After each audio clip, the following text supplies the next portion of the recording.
हम सोए वतन को जगाने चले हैं, हम मुर्दा दिलों को जिलाने चले हैं। बिहार के पूर्व मुख्यमंत्री और जननायक समाजवादी नेता दिवंगत कर्पूरी ठाकुर ने ये कविता आज़ादी की लड़ाई के दौरान लिखी थी। बाद में ये समाजवादियों का प्रभात फेरी गीत बन गया। कर्पूरी ठाकुर की जयंती पर पूरा देश उन्हें याद कर रहा है। खास बात यह है कि उन्हें देश का सर्वोच्च नागरिक पुरस्कार भारत रत्न से सम्मानित किया जा रहा है। ऐसे में आज की पीढ़ी देश के इस अनमोल रत्न के बारे में ज़्यादा से ज़्यादा जानना चाहती है। कर्पूरी ठाकुर से जुड़ा एक ऐसा ही दिलचस्प किस्सा है। बात उस वक्त की है जब देश में आपातकाल लागू हो गया था। इस समय हालात ऐसे हो गए थे कि इस जननायक को हर हफ्ते अपना हुलिया बदलना पड़ता था। साल 1975 में जून का महीना था। इंदिरा गांधी की सत्ता हिलने लगी थी। 22 जून की शाम जयप्रकाश नारायण जिस प्लेन से दिल्ली आने वाले थे उसे रद्द कर दिया गया। ये आने वाले तूफान की आहट थी। 26 जून को आपातकाल लागू हो गया। जेपी समेत कई विरोधी नेता गिरफ्तार कर लिए गए। कर्पूरी ठाकुर ने गिरफ्तार होने की बजाय भूमिगत आंदोलन चलाने के लिए बड़ा कार्यक्रम तैयार किया। नेपाल के वीरपुर के पास जंगल में उन्होंने क्रांति की योजना तैयार की। हालांकि उनका रास्ता शुरू से आखिर तक शांतिपूर्ण ही रहा। पूरे 19 महीने भाग दौड़ चली। जिन लोगों ने भी अपने अपने इलाकों में संघर्ष के लगातार गुप्त कार्यक्रम किए, कर्पूरी ठाकुर उनके बीच एकता के सूत्र जैसे थे। प्रोत्साहन, मदद और दिशा देकर उन्होंने देश भर में शांतिपूर्ण भूमिगत आंदोलन का कुशल नेतृत्व किया। कर्पूरी ठाकुर 17 जून 1975 को नेपाल चले गए। वहाँ वो 2 महीने रहे।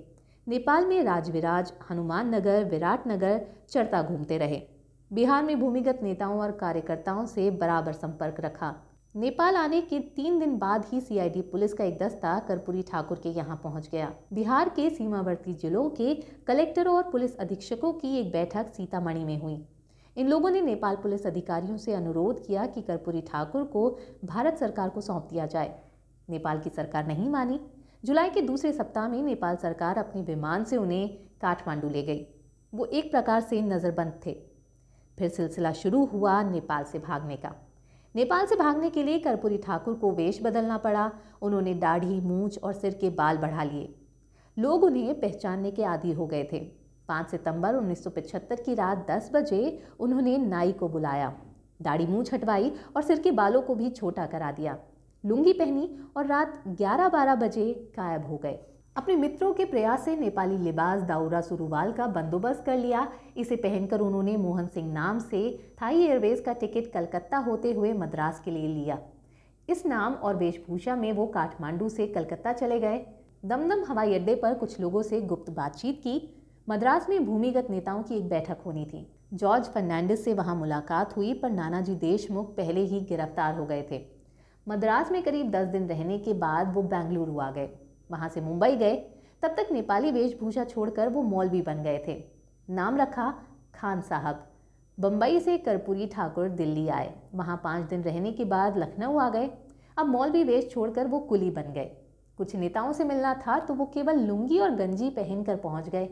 किसी को शक हो गया तो फौरन लखनऊ से गोरखपुर निकल गए। नेपाल जाकर मुस्लिम वेश धारण कर लिया।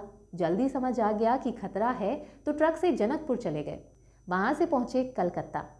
वो इतनी सफाई से अपना हुलिया बदलते थे कि पहचानना मुश्किल था। कर्पूरी हर लिबास का टेस्ट लेते थे, पहनकर कुछ लोगों को दिखाते, फिर नया रूप धारण करते। कुछ समय बाद कर्पूरी मुल्तानी वेशभूषा में आ गए। कटक में वो पंडित के वेश में रहे। कुछ इसी तरह चला उनका संघर्ष। वैसे उनकी सादगी के कुछ दिलचस्प किस्से हैं जो लोगों का ध्यान अपनी तरफ खींचते हैं। कर्पूरी ठाकुर से जुड़े कुछ लोग बताते हैं कि जब बिहार के वो मुख्यमंत्री थे तब उनके बहनोई उनके पास नौकरी के लिए गए और कहीं सिफारिश से नौकरी लगवाने के लिए कहा। उनकी बात सुनकर कर्पूरी ठाकुर गंभीर हो गए। उसके बाद अपनी जेब से 50 रुपये निकाल कर उन्हें दिए और कहा, जाइए उस तरह खरीद लीजिए और अपना पुश्तैनी धंधा शुरू कीजिए। एक और किस्सा है। 70 के दशक में पटना में विधायकों और पूर्व विधायकों के निजी आवास के लिए सरकार सस्ती दर पर जमीन दे रही थी। खुद कर्पूरी ठाकुर के दल के कुछ विधायकों ने उनसे कहा कि आप भी अपने आवास के लिए ज़मीन ले लीजिए। उन्होंने साफ मना कर दिया। तब एक विधायक ने उनसे पूछा भी था कि ज़मीन नहीं लीजिएगा तो जब आप नहीं रहेंगे तो आपका बाल बच्चा कहाँ रहेगा। जवाब में कर्पूरी ठाकुर ने कहा था, अपने गाँव में। 80 के दशक की एक और बात है। बिहार विधानसभा की बैठक चल रही थी। कर्पूरी ठाकुर विधानसभा में प्रतिपक्ष के नेता थे। उन्होंने एक नोट भिजवाकर अपने ही दल के एक विधायक से थोड़ी देर के लिए उनकी जीप मांगी। उन्हें लंच के लिए आवास जाना था। विधायक ने उसी नोट पर लिख दिया कि मेरी जीप में तेल नहीं है। कर्पूरी, आप 2 बार मुख्यमंत्री रहे, कार क्यों नहीं खरीदते? एक बार की बात है, उप मुख्यमंत्री और 2 बार मुख्यमंत्री रहने के बावजूद कर्पूरी ठाकुर रिक्शे से चलते थे, क्योंकि उनकी जायज़ आय कार खरीदने और उसका खर्चा उठाने की अनुमति नहीं देती थी। कर्पूरी ठाकुर के निधन के बाद अविभाजित उत्तर प्रदेश के पूर्व मुख्यमंत्री हेमंतवती नंदन बहुगुणा उनके गांव गए थे। बहुगुणा कर्पूरी ठाकुर की पुश्तैनी झोपड़ी देखकर रो पड़े। कर्पूरी 1952 से लगातार विधायक रहे, पर उन्होंने अपने लिए एक भी मकान नहीं बनवाया और ना ही कोई ज़मीन खरीद सके। ऐसे थे कर्पूरी ठाकुर।